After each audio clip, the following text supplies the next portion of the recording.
नमस्कार. शेतकरी आणि त्यांच्या जमिनीशी असलेलं नातं हे खूप खास असतं. पण आजकाल वाढता खर्च, बदलणारा हवामान अशी आव्हानं काही कमी नाहीत. मग प्रश्न हा उरतो की या सगळ्यावर मात करून नैसर्गिकरित्या आपल्या जमिनीतून जास्त उत्पन्न घेण्याचा काही मार्ग आहे का? चला आज याच प्रश्नाचं उत्तर शोधूया. तर हाच तो सगळ्यात महत्त्वाचा प्रश्न आहे नाही का, की आपण आपल्या जमिनीतून, आपल्या मातीतून नैसर्गिकरित्या जास्त पीक कसं घेऊ शकतो? आज आपण याच प्रश्नाच्या उत्तराचा शोध घेणार आहोत आणि त्यासाठी नेचर्स एएमओ नावाच्या एका कंपनीने आणलेल्या नवीन उपायांवर एक नजर टाकूया. बरं, सगळ्यात आधी हे समजून घेऊया की नेचर्स एएमओचा दृष्टिकोन नक्की आहे तरी काय.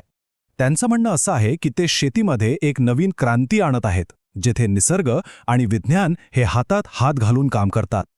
नेचर्स एएमओचा मूळ विश्वास मला वाटतं या एका वाक्यात दडलेला आहे. यावरून एक गोष्ट तर स्पष्ट होते की ते फक्त उत्पादने विकत नाहीत, तर शेतकऱ्यांच्या भावना आणि त्यांच्या कष्टांचाही तितकाच आदर करतात. त्यांच्यासाठी मातीशी असलेलं हे नातं खूप महत्त्वाचं आहे. मग हे सगळं ते साधतात कसं? तर याचे 3 मुख्य आधारस्तंभ आहेत. पहिलं 100% सेंद्रिय घटक, दुसरं नैसर्गिक खनिज आणि सूक्ष्म अन्नद्रव्य, आणि तिसरं आधुनिक नॅनो टेक्नॉलॉजी. आता तुम्ही म्हणाल, नॅनो टेक्नॉलॉजी म्हणजे काय? सोप्या भाषेत सांगायचं तर यात पोषक तत्वांना इतक्या सूक्ष्म कणांमध्ये तोडलं जातं की झाडं त्यांना अगदी सहजपणे शोषून घेऊ शकतात. आणि या तिन्हींच्या संगमामुळे अशी उत्पादनं तयार होतात ज्यात कुठलीही हानिकारक रसायनं नसतात. बघा, कुठल्याही पिकाचं यश हे त्याच्या पायावर अवलंबून असतं, म्हणजे मातीचं आरोग्य आणि मुळांची ताकद. मग बघूया नेचर्स एएमओ हाच पाया कसा मजबूत करतं ते.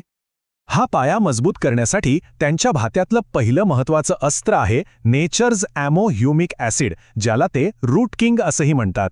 ह्युमिक ॲसिड हा एक नैसर्गिक पदार्थ आहे जो मातीची रचना सुधारतो आणि मुळांच्या वाढीसाठी जबरदस्त मदत करतो. आता या आकड्याकडे नीट बघा.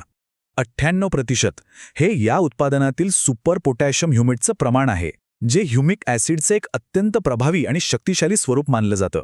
याचा सरळ अर्थ काय? तर कमी प्रमाणात वापरूनही एकदम चांगले परिणाम मिळतात. तर मग हे नक्की काम कसं करतं? बघा, सगळ्यात पहिलं म्हणजे ते पांढऱ्या मुळ्यांच्या विकासाला चालना देतं. याच मुळ्या पाणी आणि पोषक तत्व शोषून घेण्यासाठी सगळ्यात महत्त्वाच्या असतात. दुसरं, ते मातीचा पोत सुधारतं, म्हणजे जमीन भुसभुशीत होते आणि खतांचा परिणामही चांगला होतो. तिसरं, ते क्लोरोफिल म्हणजेच हरितद्रव्य तयार करायला मदत करतं, ज्यामुळे झाडं एकदम हिरवीगार दिसतात. आणि चौथं, जमिनीत अडकून पडलेली पोषक तत्व झाडांपर्यंत पोहोचवायला मदत करतं. ओके, तर एकदा का पाया मजबूत झाला की पुढची पायरी येते झाडाच्या वाढीला चालना देणं आणि त्याला रोगांपासून वाचवणं. चला तर मग बघूया यासाठी काय काय करता येतं. या टप्प्यासाठी त्यांच्याकडे एक शक्तिशाली उत्पादन आहे आणि ते म्हणजे ॲग्रीक्राउन. हे एक प्रभावी जैविक वाढ प्रवर्तक आहे जे सर्व प्रकारच्या पिकांसाठी तयार केले गेलं आहे. आणि याचा सर्वात प्रभावी परिणाम म्हणजे उत्पादनात होणारी वाढ. कंपनीच्या म्हणण्यानुसार अनेक शेतकऱ्यांनी ॲग्रीक्राउन वापरून त्यांच्या उत्पादनात तब्बल 30% ते 50% वाढ अनुभवली आहे. विचार करा, जर हे खरं असेल तर यामुळे शेतकऱ्यांच्या उत्पन्नात किती मोठा फरक पडू शकतो. ॲग्रीक्राउनचे फायदे खूप आहेत. हे फक्त जास्त फुलं आणि फळं आणत नाही, तर झाडाची रोगप्रतिकार शक्तीसुद्धा मजबूत करतं. त्यामुळे ते रोगांशी चांगल्या प्रकारे लढू शकतं. इतकंच नाही, तर हे फळांची गुणवत्ता आणि वजनही सुधारतं, ज्यामुळे बाजारात चांगला भाव मिळायला मदत होते. आता वाढीसोबतच संरक्षणही तितकंच महत्त्वाचं आहे, बरोबर? त्यासाठी आहे जेट स्प्रे. हे एका अर्थाने पिकासाठी संरक्षक ढालीसारखं काम करतं. आणि गंमत म्हणजे हे फक्त झाडाचं संरक्षण करत नाही, तर इतर कीटकनाशकं आणि खतांचा प्रभावही वाढवतं. तर हे जेट स्प्रे तुमच्या गुंतवणुकीचं रक्षण कसं करतं? हे पानं आणि फळांवर एक पातळ, न दिसणारा थर तयार करतं. आणि सगळ्यात भारी गोष्ट म्हणजे हा थर मुसळधार पावसातही धुतला जात नाही.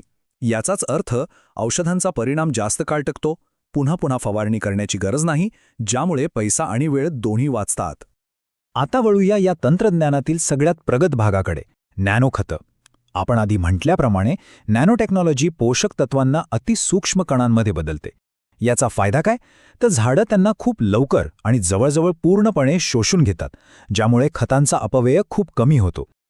चला तर ओळख करून घेऊया नॅनो NPK सिरीजची. NPK म्हणजे नायट्रोजन, फॉस्फरस आणि पोटॅशियम ही 3 मुख्य पोषक तत्व जी कोणत्याही झाडाला हवीच असतात. ही सिरीज म्हणजे सेंद्रिय खतांची पुढची पिढी आहे जी पिकाच्या प्रत्येक गरजेनुसार तयार केली गेली आहे. तुम्ही इथं पाहू शकता की ही उत्पादनांची एक संपूर्ण मालिका आहे. यामागचा विचार खूप सोपा आणि सुंदर आहे. पिकाला त्याच्या वाढीच्या प्रत्येक टप्प्यावर योग्य प्रमाणात योग्य पोषक तत्व मिळावीत. अगदी माणसाला जसं बालपणी, तारुण्यात आणि उतारवयात वेगवेगळ्या पोषणाची गरज असते तसंच काहीसं. हा तक्ता बघितला की सगळं अगदी सोपं होऊन जातं. समजा नॅनो 19 म्हणजे पिकाचं बालपण, जे मुळं, खोड आणि पानांच्या सुरुवातीच्या वाढीसाठी आहे. नॅनो 50 फुलधारणेसाठी आणि फळधारणेसाठी. नॅनो 52 फळांचा आकार आणि वजन वाढवण्यासाठी. तर नॅनो 61 हे फळगळ रोखून जास्त उत्पादन मिळवण्यासाठी आहे. म्हणजे ही एक संपूर्ण गरजेनुसार तयार केलेली पोषण योजनाच आहे. आणि हे तंत्रज्ञान इतकं प्रभावी का आहे याचं कारण म्हणजे हा आकडा. या नॅनो खतांचा शोषण दर 90% जास्त आहे. आता याची तुलना पारंपरिक खतांशी करा, जिथे 50 ते 60% पोषक तत्व वाया जातात आणि मातीत किंवा पाण्यात मिसळून प्रदूषण करतात. इथे जवळजवळ प्रत्येक कण पिकाच्या कामी येतो, ज्यामुळे पर्यावरणाचं नुकसानही टाळता येतं. या सिरीजमधलं एक मास्टर उत्पादन म्हणजे नॅनोकिंग. हे एक ऑल स्टेज फिजिओलॉजी बूस्टर आहे. याचा अर्थ काय? तर हे पिकाच्या सर्व आंतरिक प्रक्रिया जसं की प्रकाश संश्लेषण आणि पोषक तत्वांची वाहतूक यांना सुधारतं. सोप्या भाषेत हे मुळांपासून फळांपर्यंत पिकाच्या प्रत्येक टप्प्यावर त्याला एक आधार देतं, एक बूस्ट देतं. नॅनोकिंगचे फायदे सर्वांगीण आहेत. ते मुळांच्या वाढीस चालना देतं, फुलांची संख्या वाढवतं, फळांचा आकार आणि चमक सुधारतं आणि सगळ्यात महत्त्वाचं, पिकावर येणारा ताण कमी करायला मदत करतं. मग तो ताण दुष्काळामुळे असो किंवा रोगांमुळे. आणि ह्या सगळ्याचा अंतिम परिणाम काय? तर एकूण उत्पादनात मोठी वाढ. तर आपण ही सगळी उत्पादनं पाहिली, पण नेचर्स एमोचं म्हणणं आहे की हा फक्त उत्पादनं विकण्याचा विषय नाहीये.